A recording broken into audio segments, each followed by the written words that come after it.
Bem-vindo a este espaço especial alusivo aos 45 anos da independência nacional. Moçambique assinala 45 anos de independência este 25 de junho. A independência nacional foi proclamada 25 de junho de 1975. Hoje contamos com um convidado ainda muito especial, o antigo chefe do Estado moçambicano, Joaquim Chissano. Sr. Presidente, é sempre bem-vindo à nossa família Mídia Mais. Muito obrigado. Sr. Presidente, ao longo destes 45 anos, é verdade que não é num curto espaço como este em que podemos analisar com alguma profundidade este longo período. Ao longo dos 45 anos da independência nacional, que Moçambique é que tivemos, em breves palavras? Em breves palavras, posso dizer que tivemos um Moçambique mais próspero do que o Moçambique que era há 45 anos atrás. Porque nós lutamos por um Moçambique próspero, podia ter respondido por simplesmente temos um Moçambique próspero, mas como ainda queremos maior prosperidade, eu só vou dizer, temos um Moçambique mais próspero do que era há 45 anos atrás. Um Moçambique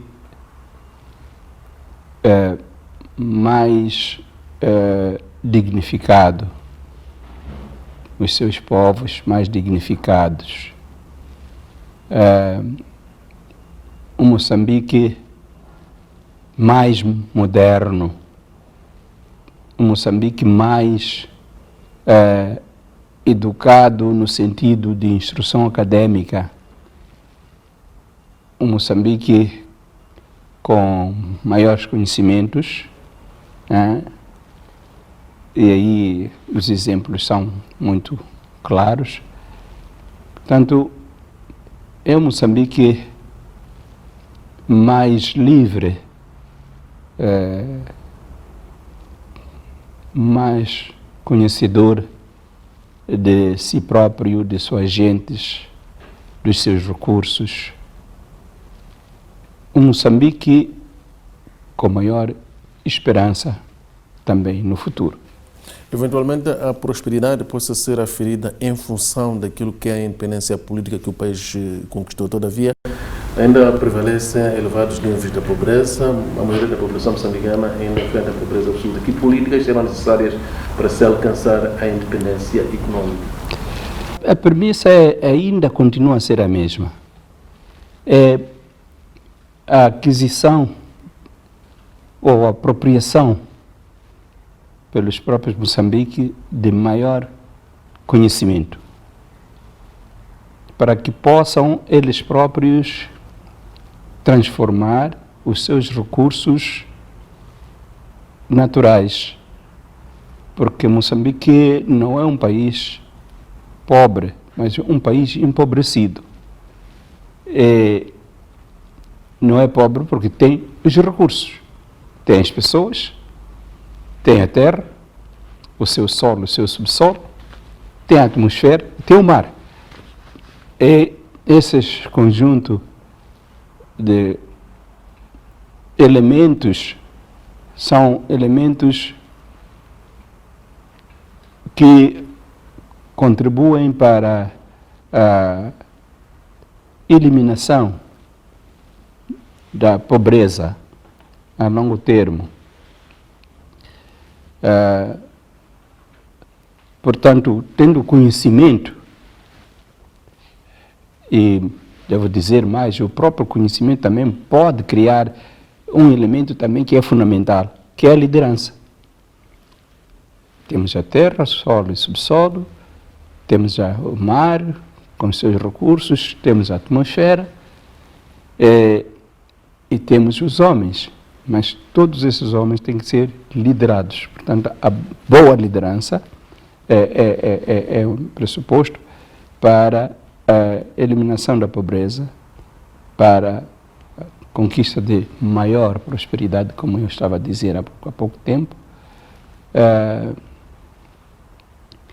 Mas isso tudo conquista-se. É claro, temos que falar dentro de um contexto temporal também, porque o que era Moçambique há 100 anos não é o que era há 45 anos. E o que era há 45 anos não é o que é agora. Mas também não é só Moçambique. É que Moçambique não está isolado, está no mundo. Portanto, todas as outras, todos os outros acontecimentos, as outras situações que há no mundo convergem para este combate contra a pobreza. Porque agora estamos focados sobre Moçambique nesta entrevista, mas se for olharmos para outros países que até foram independentes há muito mais tempo do que Moçambique, vamos ver que o problema é o mesmo. Senhor Presidente, focaliza aqui a questão da boa liderança. Nestes 45 anos da independência, tivemos algum momento em que não tivemos boa liderança em Moçambique? Não, nós tivemos, em geral, uma boa liderança em todas as ocasiões, com as falhas que devem encontrar-se, porque a nossa própria formação, né, não podia corresponder a todos os períodos. Há períodos de aprendizagem, e então na aprendizagem aprendem-se coisas, mas vamos executando tarefas que é preciso melhorar. Por isso é que estamos sempre revendo as leis, as formas de conduta, as formas de controle, tudo isto. Falamos de corrupção desde a luta armada de libertação nacional, mas fomos vendo uma definição mais correta do que é corrupção, diferenciando entre corrupção e roubo,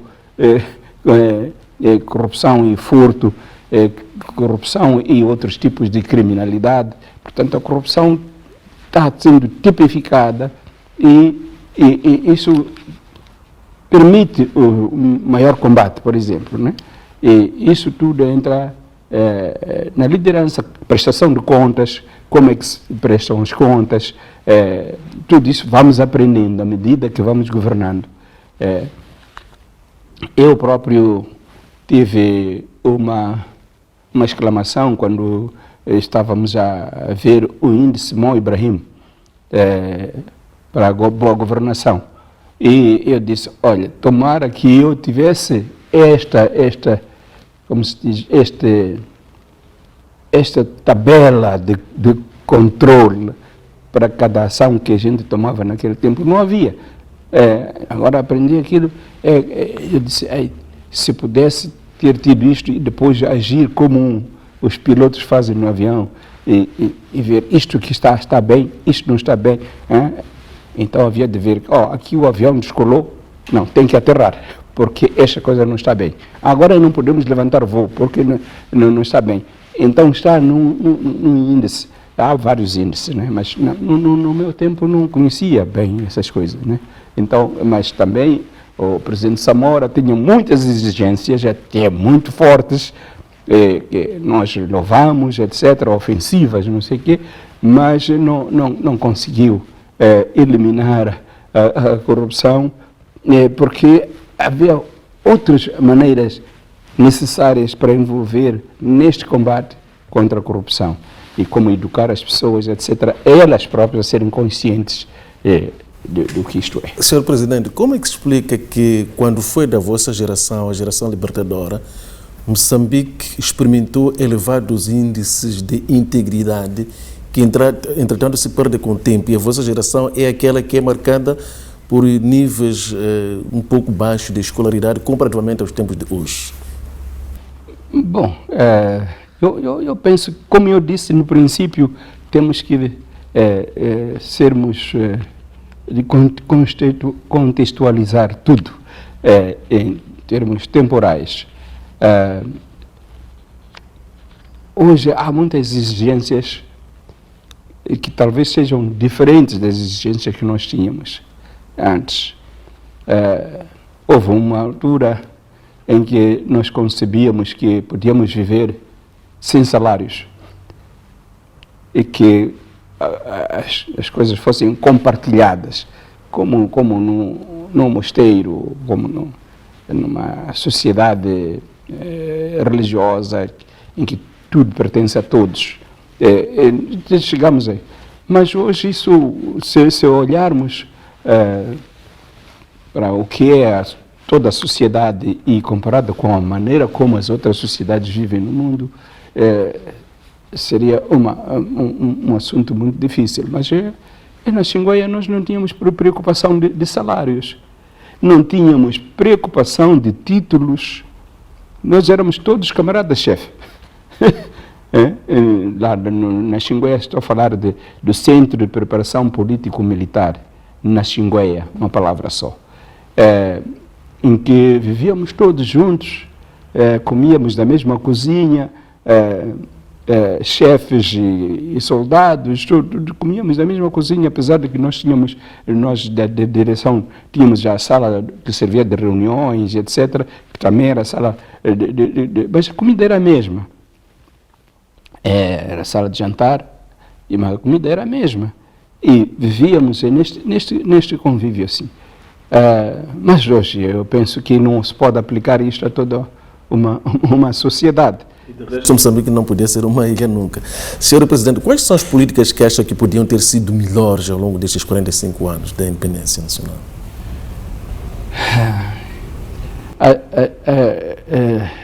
Lamentavelmente, eu tenho que voltar à mesma tecla e dizer que as políticas teriam sido melhores, podiam estar muito visíveis para nós, mas nós tínhamos que ser um país isolado das várias influências exteriores. Porque a nossa política era a política da igualdade. E até o pronunciamento até ia para além. Não sei porque, talvez porque nós não dominávamos as diferenças, mas o impulso era para a igualdade. Mas talvez queríamos dizer equidade, mas dizíamos igualdade. Então nós queríamos a igualdade. É um preceito que parece muito religioso, não é? A igualdade. Mas era isso que nós queríamos. Quando dito pela Frelimo igualdade, dizem que é comunismo. Quando dito pela igreja, já é outra coisa. Então, mas tudo isto é porque é algo que é desejável e que tem que se marchar para chegar a essa igualdade, mas que é muito difícil chegar completamente. Por isso as sociedades estão sempre com diferenças, mas há uma igualdade que nós dizemos, esta aqui é preciso alcançar mais de perto, que é a igualdade nas oportunidades, é a igualdade na dignidade, porque nós lutamos para a dignidade do homem.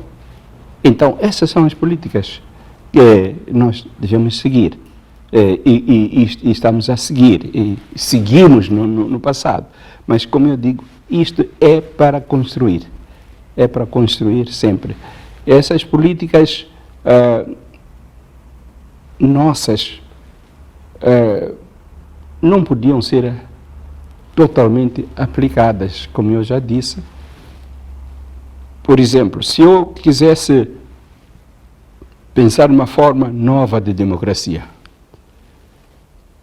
como nós fazíamos durante a luta de libertação, levávamos dias em reuniões do Comitê Central, mas muitos dias, para alcançar consensos.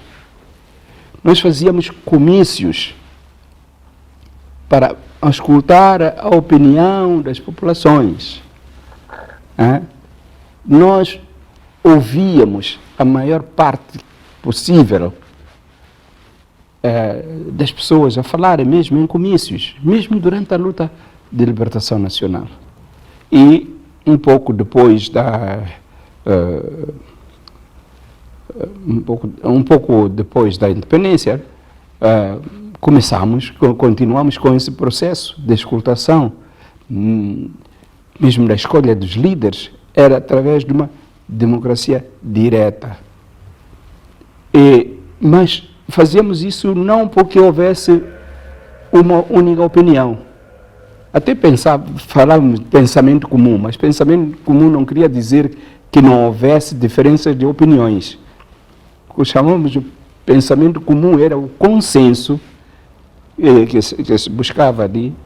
E então, era isso que era aplicado quando compreendido por toda a gente, ou pela maioria, porque participou na elaboração deste consenso.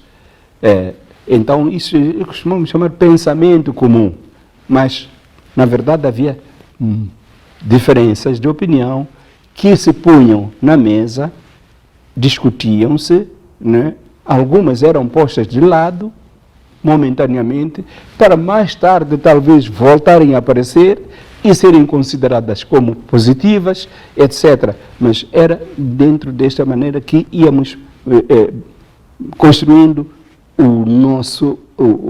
a nossa democracia. É uma democracia participativa, direta. Bom, então surge o multipartidarismo. Então nós tínhamos que escolher entre multipartidarismo ou monopartidarismo. O que impedia que Moçambique evitasse a guerra dos 16 anos, que foi bastante penosa para o país, e isto vai perdurar por muito longo tempo ainda os efeitos? Essa guerra não podia ser evitada por Moçambique, porque Moçambique nunca a desejou, nem o povo moçambicano nunca a desejou. Portanto, a única maneira de se evitar que houvesse guerra é que não houvesse regimes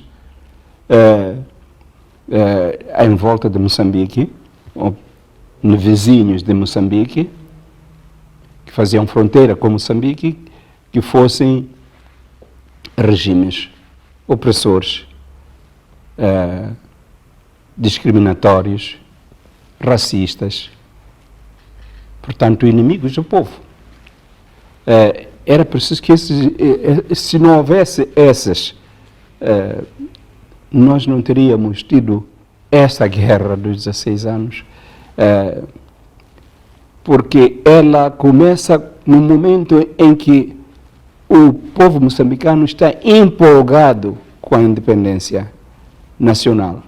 Quem esteve no dia 25 de junho de 1975, que o diga. Havia euforia da independência. E dentro desta euforia que aparece, portanto, isso não é algo que nasceu de dentro. Por isso, eu tenho relutância quando se fala de dissidentes, quando se fala de guerra civil, e porque isso não nasce assim de dentro. Esta guerra teve causas externas.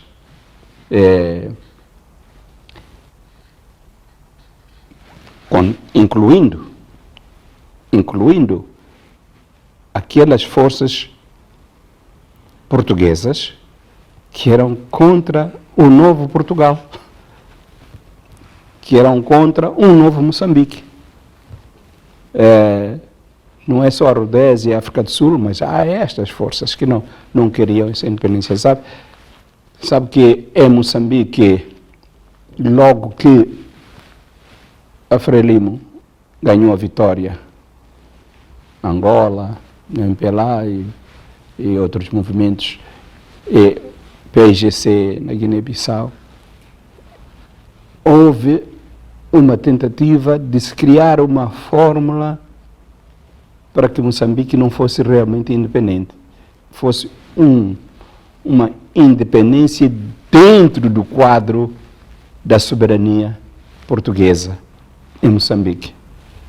Houve essas tentativas todas, então houve forças que estavam muito arraigadas a isso. Lembra-se que até vieram aqui sugerir a divisão da Frelimo em duas partes, uma Frelimo de fora e uma Frelimo de dentro. Uma Frelimo de dentro que havia de negociar a independência, e a Frelimo de fora tinha que amainar a luta para não suspender a luta, depois ia ser convidada. Mas a Frelimo nunca foi Frelimo de fora nem de dentro. Os membros da Frelimo que estavam nas cadeias aqui eram da Frelimo. Os que estavam na luta clandestina aqui eram da Frelimo. Mesmo os que estavam em Portugal, eram moçambicanos, eram da Frelimo. E os não moçambicanos que apoiavam a Frelimo, apoiavam esta Frelimo em conjunto. Então, mas houve essas manobras de querer se dividir sempre. Bom, isso é um assunto que veio desde a criação dos movimentos de libertação. Foi tentativa de sempre de dividir para enfraquecer, etc. É de maneira que houve esses fatores que fizeram com que a guerra viesse. Não foi uma vontade espontânea do povo moçambicano ou de uma parte do povo moçambicano. Essa parte do povo moçambicano que aderiu a essas manobras é uma parte conquistada pelo inimigo. Senhor Presidente, os processos eleitorais multipartidários no país sempre determinaram que a Frelimo estivesse no poder ao longo destes 45 anos da independência nacional. A falta de alternância foi saudável para o país nestes 45 anos, independentemente daquilo que é a vontade expressa pelo povo nas urnas? Neste momento eu digo que sim, porque a alternância não se dita. Não é por um decreto ou por uma lei que diz, olha, agora há alternância. É necessário que estejam criadas as condições para que haja essa alternância. As condições são haver um grupo que demonstre ao povo que tem um programa que é melhor do que o outro grupo. É esse o grupo que ganha sempre. Mas pronto, essa aqui é a democracia. Não se pode dizer agora vamos experimentar governar. Eu já disse isso no passado. Eu disse uma vez, quando eu estava no poder, se uma pessoa pudesse dar para experimentar governar, eu daria. Mas dar para experimentar é crime. É crime. Quando estávamos num certo país a fazer treinos militares, havia um instrutor que não falava bem português e que estava a ensinar os nossos radiotelegrafistas. Eles tinham que trabalhar com baterias, eletricidade e aparelhos, etc. E então ele tinha uma pergunta, dizia, camarada, diga-me lá qual é uma coisa que não se deve fazer com os aparelhos. E os estudantes ali gaguejavam, ele dizia, não experimentar. É preciso saber como ligar isto com isto, como ligar isto com aquilo, para ligar. Portanto, quando não sabe, não experimenta, pergunta. Venha ter, para a gente mostrar como é, até você saber ligar, então você vai ligar. Portanto, porque senão dá uma explosão, senão estraga toda a aparelhagem. Eu também fixei essa imagem, e eu disse, governar não se experimenta, governa-se. Portanto, se uma pessoa não... Pode-se aprender, mas não se dá a outro dizer que, olha, agora vem você experimentar. Mas que, quando há democracia, desenha-se um quadro no qual todos aqueles que pensam que podem fazer, demonstram que podem fazer à população, ou melhor, que podem fazer melhor do que o outro. Esses grupos sempre existiram, mas dizem que foram injustiçados ao longo destes processos eleitorais multipartidários, Sr. Presidente. Mas a justiça faz-se através de leis. E as leis são redigidas e elaboradas pelos homens. E esses homens incluem essas pessoas que reclamam. E muitas vezes foram desafiados a apresentar uma lei que satisfaça aos seus desejos para velar pela justiça. E eles têm produzido, de facto, muitas propostas que foram aceitas, desde as primeiras eleições de 1994 e depois as eleições de 99. E até os órgãos eleitorais foram modificados e muitas vezes foi na aceitação das propostas de esses que depois reclamam. Até as últimas eleições foi a mesma coisa. Senhor Presidente, Moçambique, com a maioria da população jovem, entretanto, esses jovens reclamam oportunidades, acham que têm menos oportunidades. Que políticas podem ser adotadas para atrair esta juventude para ações de desenvolvimento do país? Bom, eu penso que é maior educação, continuamos a falar sobre a responsabilidade que esses jovens têm, e eles próprios falarem entre si. Vou repetir o exemplo que eu dei muitas vezes. Quando íamos conferir ou distribuir diplomas na universidade, a convite do reitor, muitas vezes eu manifestei o desejo de ver que aqueles estudantes que eram sempre reivindicativos perante os líderes, perante o governo, perante a própria universidade, que uma vez já com os seus diplomas passam a ser dirigentes. E eu peço que eles utilizem os seus conhecimentos, que alguns deles até passaram a ter maiores conhecimentos do que as pessoas que diziam que estavam a ensiná-los.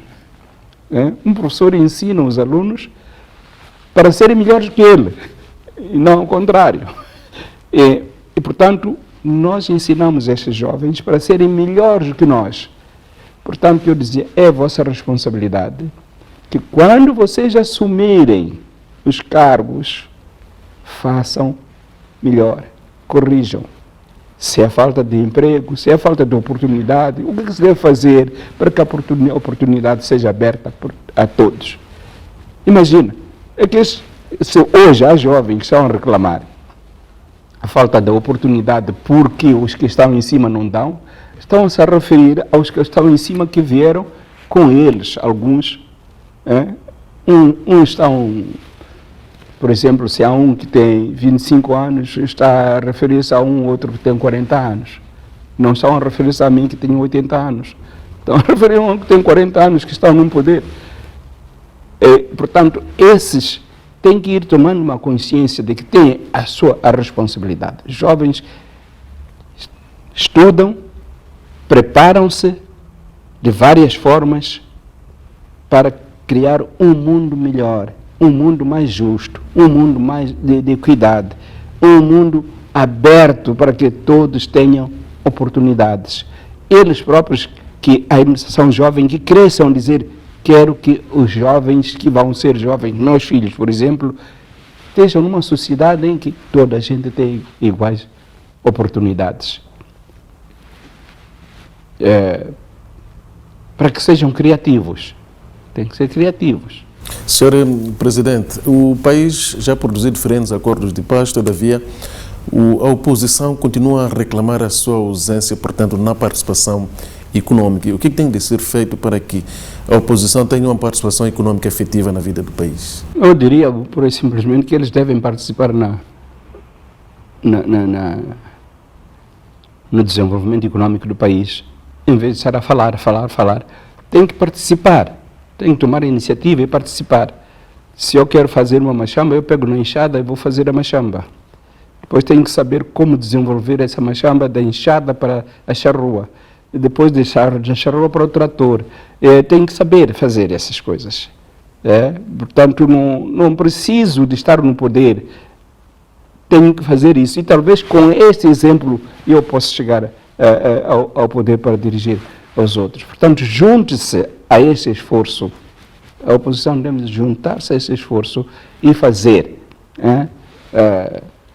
Eu não estou a dizer isso por estar fora do poder, porque mesmo quando estava no poder, eu dizia aos meus irmãos da Renamo, quando vinham me ver às vezes, eu dizia, olha, digam lá o que vocês querem fazer. Como querem fazer. E façam. E eu estou aqui pronto para velar para que não haja nenhum impedimento, nenhuma discriminação, só por vocês serem do outro partido. Não. Eu dizia assim, mas eles não queriam às vezes, não são todos, mas aqueles que falavam comigo não queriam as coisas na bandeja. Queriam um prato pronto, feito, coma lá. Não. E nós dizíamos, digam lá como querem. E um exemplo que eu vou dizer, um deles chegou e disse, olha, presidente, eu gostaria de ter aquele hotel que está parado ali. Eu disse, bom, os hotéis estão parados, mas há uma regra para se ter acesso aos hotéis, não são meus. Eu não mando nos hotéis, não distribuo hotéis. Então, você faça uma proposta. Se é concurso, participe no concurso. Mas eu não hei de passar porque sou da oposição. E eu dizia, bom, faça o seguinte, arranja alguém que não é da oposição, que não é conhecido como sendo da oposição, ou que, portanto, ninguém vai conhecer, porque eu acho que não se pergunta de que partido você é. Portanto, e diga ele para fazer o requerimento,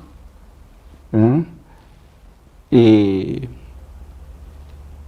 depois veja como que as autoridades vão reagir, e diga-me, tu e eu vamos controlar. Esse homem teu vai controlar, vai concorrer. E digam o que dizem a ele. Porque eu estou interessado que você concorra.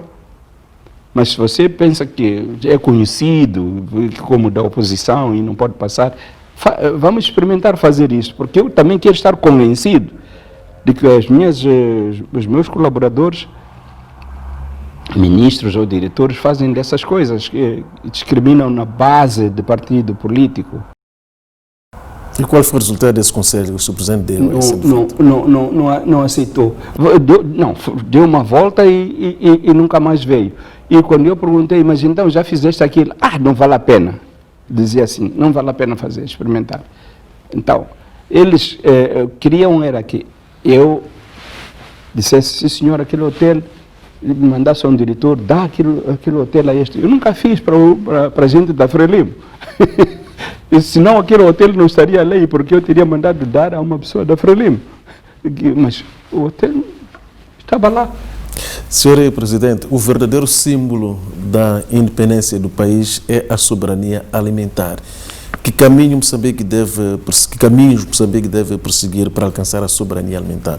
Temos terra, temos água, temos recursos humanos. Eu penso que estamos indo para lá. Devo dizer que, na realidade, em Moçambique nós tivemos sempre um programa claro sobre a produção agrícola para produtos alimentares e não alimentares. Tivemos uma política bem clara e nunca foi mais clara do que no terceiro congresso, em 1977, terceiro congresso da Frelimo, em que havia um plano que as pessoas ridicularizaram muito, mas que até hoje está a ser seguido. Sem muitos slogans, não sei o quê, mas está a ser seguido. É só ver quais as fábricas que estão de rações que estão no norte do país hoje. Estava previsto em 1977. Os regadios até tinham sido iniciados e foram sabotados. A produção de algodão em grande escala estava previsto. A produção de ovos, a produção de frangos, que está-se a ver com grandes empresas, era de uma outra maneira, mas dirigia-se a isso. Foram ensaiadas várias outras formas, que incluíam investimentos externos, com diversas formas, e hoje estamos a ver, investidores estão a investir e a fazer isso. Mas nós queríamos, na altura, que os moçambicanos fossem mais participantes dentro destes investimentos. E, portanto, outras formas foram criadas, algumas não bem compreendidas na sua execução, como as cooperativas, depois passaram para associações de camponeses, enfim, todas as tentativas de dar uma apropriação desses conteúdos à própria população. Então, isso está a ser feito hoje. O trabalho de extensão está-se a melhorar, eu olhando assim de longe, está sendo melhorado. Houve alguns momentos em que era fraco, mas também depende da formação e da existência de meios financeiros para apoiar esse trabalho. E que, agora, há aqueles fatores de que falamos aqui que impediram uma sequência lógica desse processo. Podia haver erros, sim senhora, mas podiam ser corrigidos. Mas o que se passou foi a paralisação pela guerra. A guerra de destabilização. Uma paralisação propositada. Está a ver que um projeto que ia produzir milhares de toneladas, centenas de milhares de toneladas de milho, no Niassa, estava lá. Participavam, tínhamos a cooperação da Roménia, da Alemanha, da China, só falando do Niassa. E era um projeto muito, muito grande. O Sr. Presidente está falando do famoso projeto dos 400 mil hectares. 400 mil hectares. Quer dizer, que 400 mil hectares não era só em Niassa, era Niassa e Nampula. Niassa e Cabo Delgado e Nampula. Esse projeto tinha secções e era multidimensional e abrangente. E era a população que trabalhava a sua própria terra e os benefícios estavam bem calculados, né, porque era produzir bens alimentares e a partir desses projetos que tinham o apoio de investimentos de fora, também iam-se apoiar as outras áreas da cooperativa, da Associação dos Camponeses e, quizás, mais tarde, ainda não se falava muito disso, do privado individual. E talvez ainda não se falava muito disso. Mas isso começou com uma ajuda, era ajuda, apoio dos países que participavam na altura, países socialistas, em alguns casos os países escandinavos e nórdicos, mas os países socialistas que participavam nesses projetos grandes desenhados em 1977, havia a ideia de que, bom, da parte deles, que haviam de ajudar. Mas logo nós tomamos a iniciativa de que ajuda por ajuda não vai muito longe. Nós queríamos uma reciprocidade, queríamos investimento, em que nós formávamos parcerias. Então, com as parcerias, então, determinávamos o que é que ficava para a alimentação do nosso povo, o que ficava para a alimentação da nossa indústria e o que é que era exportado para apoiar esses países. Portanto, não falávamos já de ajuda, senão de ajuda mútua. Ajuda mútua nesse sentido. Portanto, era o processo de ganha-ganha.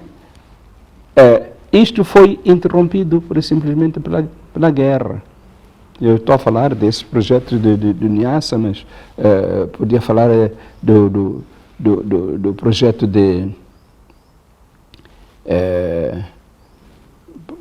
de Mucuba, que era algodão, e aquela fábrica têxtil, 5.000 empregos, algodão e milho, para a alimentação dessas pessoas. Senhor Presidente, que efeito tiveram as imposições de parceiros externos? A uma dada altura, ainda ao longo destes 45 anos de independência nacional, Moçambique foi forçado a destruir a indústria de caju, que tinha um impacto socioeconômico bastante significativo. E quando começa o programa de reabilitação econômica, por imposição externa, Moçambique teve de secundarizar a área da justiça. Imediatamente o país teve que pagar caro com os acontecimentos que seguiram. Está a ver que é assim mesmo como funciona o inimigo. Neste caso estou a falar dos governos interessados em explorar outros. Primeiro enfraquecem-te e depois impõem-te as suas regras. Então, nós estávamos nessa altura já a depender muito da ajuda externa. Ainda nem tinha terminado a guerra, né? Ou já tinha terminado? Não havia terminado ainda. Não, ainda não havia terminado a guerra, por isso estava a pensar um pouco. Mas mesmo que tivesse, então, e nós estávamos dependentes da ajuda externa. E quando dizem, olha, você segue este caminho, porque o argumento foi, vocês têm a castanha de caju crua, que é matéria-prima para fazer amêndoa. E vocês não podem competir com países como a Índia. A Índia tem um processamento barato e tem um mercado que vendem amêndoa. E vocês vêm ao Fundo Monetário, ao Banco Mundial, pedir empréstimos. Quando vocês têm aí dinheiro que vocês podiam utilizar. E o dinheiro é a castanha crua. Vocês, portanto, devem eliminar a taxa de exportação da castanha não processada. Da castanha não processada. Então, essa taxa você tem que cortar. E nós hesitamos. E então as ameaças continuaram. Vocês não vos dão dinheiro porque vocês têm dinheiro. Essa recomendação chegou a funcionar como uma espécie de asfixia. Não sei quem iria beneficiar com isso, né? Mas pronto, eu próprio cheguei no Conselho de Ministros a perguntar ao nosso pessoal das finanças, que estavam em ligação com a FMI, dizer, olha, e se nós recusarmos e não fazermos isto, o que é que vai acontecer? Disseram, muito simplesmente, eles vão cortar, conforme eles ameaçaram, vão cortar como se diz? Assistência externa. A assistência, tinha um nome isso, a tranche. Vão cortar a tranche, não vão nos dar a tranche. Então, pronto. Então, nesse caso, não temos escolha. Mas conseguimos ir para uma segunda posição em que dissemos, nós podemos, talvez, escalonar, ir diminuindo a taxa para ver o que dá.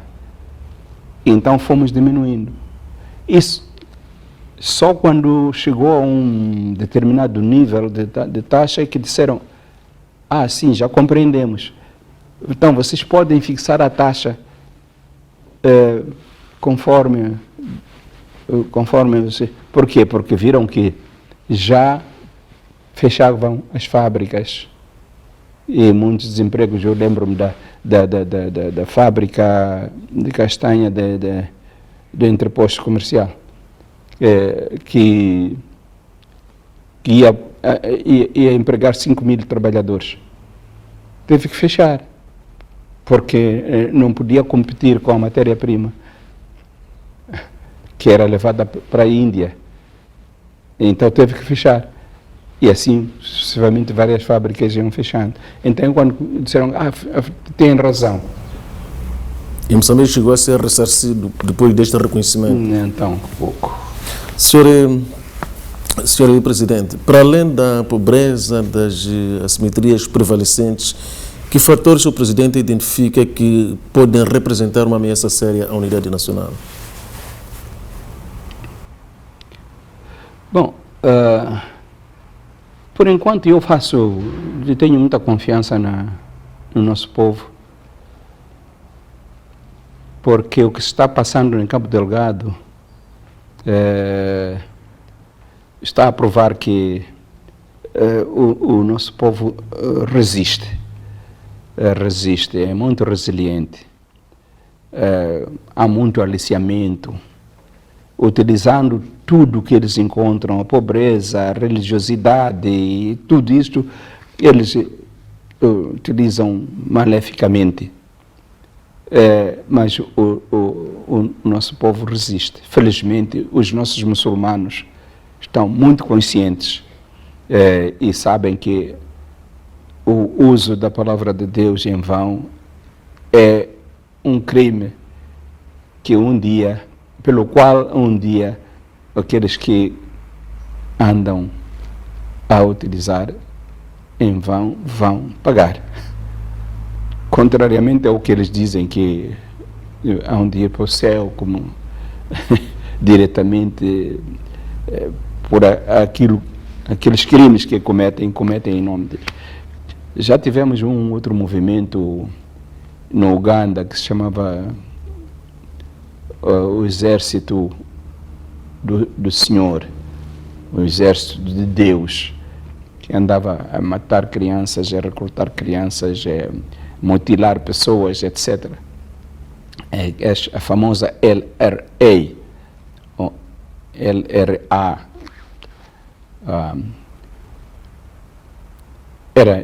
em nome, evocavam versículos bíblicos para justificar os crimes hediondos que eles cometiam.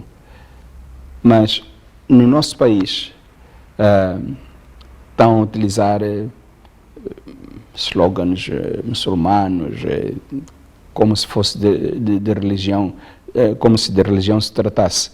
Mas os líderes religiosos de Moçambique vêm à superfície denunciar que isso. Portanto, isso é um ponto de unidade nacional, que não quer o povo moçambicano ser dividido, nem com essas ameaças. Como não aceitamos sermos divididos pela manipulação dos portugueses, quando queriam, a dada altura, dividir Cabo Delgado, separar do resto do país, isso antes da independência, quando quiseram criar um país chamado Rombésia, o povo resistiu, não quis ser dividido, e pouco tempo, durante esta luta, quando se falava de os do Sul e os do Norte, os do Centro, etc. E o povo resistiu, não quer ser dividido, nem em religiões, nem em regiões, nem em tribos, nem em raças. Senhor Presidente, junho de 2020 é um mês muito especial para Moçambique, são os 45 anos da independência, mas um pouco antes é o centenário do Dr. Eduardo Mondlane. Nestes 45 anos, testemunhamos a morte trágica do presidente Samora Machel. Convém esta geração conhecer, em definitiva, as razões reais e as circunstâncias do assassinato, quer do Dr. Eduardo Mondlane, quer do presidente Samora Machel. Bom, do assassinato de Eduardo Mondlane, para mim, eu penso que já se falou claramente, e eu próprio já falei muitas vezes, claramente que, pronto, pelo que foi apurado, né, Eduardo Mondlane foi assassinado por uma bomba que foi confeccionada pelas forças inimigas, portanto, fala-se até de nomes das pessoas que confeccionaram e elas próprias confessaram, ou disseram. Se é para ganhar fama, não sei, mas o que é certo coincide exatamente com as investigações feitas. E eu sei disso porque participei nas investigações. Pode ser conhecido os nomes dessas pessoas, Sr. Presidente? Eu estava à procura precisamente do nome do português, do oficial português, que está-me a fugir agora, né? O nome, pronto. Mas você conhece. E poderá completar isso.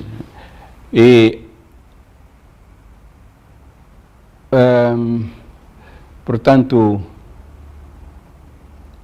a bomba foi confeccionada em Moçambique. E na nossa investigação que até disse que as baterias que foram utilizadas vinham do Japão, destinadas a Moçambique.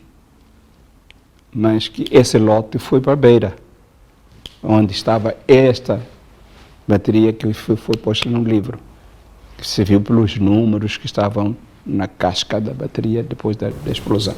A grande incógnita é por que razão teve de ser o Dr. Eduardo Mondlane a abrir o livro? Não houve uma verificação prévia dos serviços de segurança? Exatamente. Nós não fazíamos isso, não fazíamos a verificação porque nunca na África Oriental tinha havido qualquer experiência de explosão de engenhos vindos dos Correios. Não havia essa experiência. Mas neste caso concreto, quem devia ter recebido este livro em primeiro lugar era eu. Sucede que, porque eu nesse dia, esse preciso dia, eu devia ter ido ao escritório, depois de cumprir uma tarefa que o presidente me dera. Então eu, ao regressar dessa tarefa, eu ia passar para o escritório, pegar em todo o correio que fosse necessário levar ao presidente Eduardo Mondlane para o local onde ele estava, na casa da senhora Betty King, que não foi no escritório, como muitos dizem, nem não foi na residência dele. Então eu teria ido para lá, é o que tínhamos combinado. Sucede que ele resolveu passar pelo escritório antes de mim e recolheu a sua correspondência e avançou para o local e nessa mesma altura entregaram-lhe, portanto, também este livro. E depois foi-se apurar que o livro foi-lhe entregue quando ele já estava dentro do carro da viatura e ele a conduzir a viatura. Quem foi que entregou esse livro ao Dr. Mondlane dentro do carro? Foi alguém que foi enviado por outro, alguém que estava dentro do escritório, né? Eu não estava lá. Então,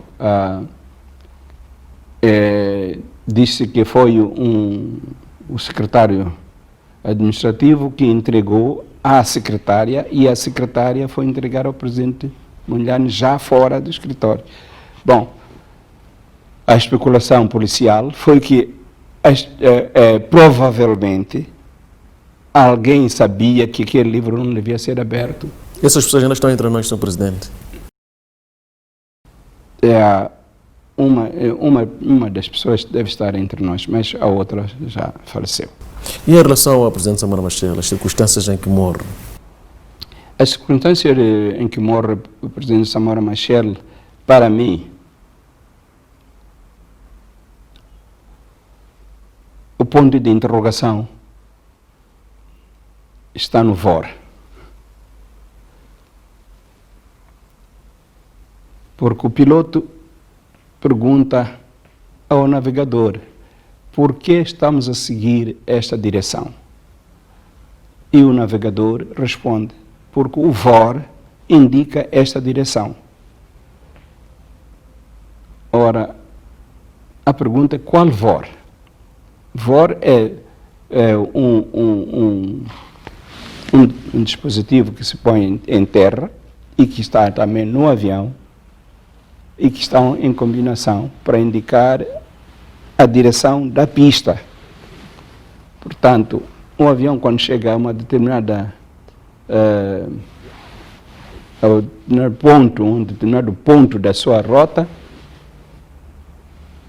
é convidado a virar para a direção deste aparelho desse dispositivo que está em terra, para alinhar-se com a pista e para aterrar. Mas no caso deste avião, foi exatamente um VOR que indicou para desviar-se, não para a pista de Maputo, mas para uma direção onde finalmente não se soube qual era a pista. O presidente Samora Machel tinha inimigos internos, Sr. Presidente? Eu não posso saber, não posso dizer que não tivesse inimigos internos, mas pronto, é uma coisa que eu não posso saber, eu não sei se tinha inimigos internos, mas inimigos externos devia ter os bombas e toda essa gente toda que estava lá fora, o próprio apartheid, sabe que eu estava a contar essa história para ir à pergunta que eu faço, interrogação: onde é que estava o VOR em terra? Ainda não teve resposta, e isto saiu de uma caixa negra do avião, que os sul-africanos tiveram acesso, eles próprios já colaboraram para decifrar o que a caixa negra dizia. Mas quando me foi apresentado o relatório, a minha exclamação foi essa: onde é que estava o VOR? Aí, para mim, a investigação não está completa. Tentou-se reunir as partes para estudarem este assunto. Onde é que estava o VOR? Seria de um lugar onde houve manobras militares e que teriam instalado um VOR para as suas manobras militares? Ou seria uma pista que estava naquela direção lá à frente? Esse VOR colocado podia atrair o avião àquela distância em que estava, etc, etc. Façam um favor de ir completar o coisa para a gente concluir que foi um acidente ou qualquer coisa, ou ver se há uma intenção clara. Bom, então, houve isso e houve uma recusa total. De quem, Sr. Presidente? Dos sul-africanos, de retomar a investigação. Disseram: está terminado. Mas também, da parte dos fabricantes do avião, não houve muita colaboração. Portanto, só falar dos russos. não houve colaboração, porque parece-me que segundo disseram na altura, o próprio navegador estava perturbado, portanto já não dizia coisa com coisa, portanto tinham dificuldade de continuar o inquérito. Então também deram como terminado, mas se bem que eles foram na onda dos sul-africanos. Então, minha pergunta é por que os sul-africanos não quiseram colaborar para a clarificação deste elemento? Senhor Presidente, estamos sob forte pressão de tempo. Senhor Presidente, reclama-se muito que a história do país não está suficientemente escrita. Quando é que o Sr. Presidente publica o seu segundo livro? Isso é uma incógnita, é uma questão de exposição física minha, porque quando escrevi o primeiro livro estava com muita força e podia não dormir noites e escrevia e depois tinha a memória muito fresca. Agora estou a lutar para ver se alguma coisa sai, mas é uma luta um pouco difícil. Eu sei que prometi que, mas eu disse lá, se a saúde me permitir, agora não está a permitir tanto quanto eu esperava, mas estou a tentar ver se ainda vai sair um segundo, se não sair um terceiro, mas eu não posso dizer por causa do tempo, da capacidade de executar, que está a ser difícil. Não é por causa da idade, isso começou um pouco antes, eu sentindo essa debilidade. Então, quando o corpo não aceita, a gente não pode ir para além daquilo que o corpo aceita.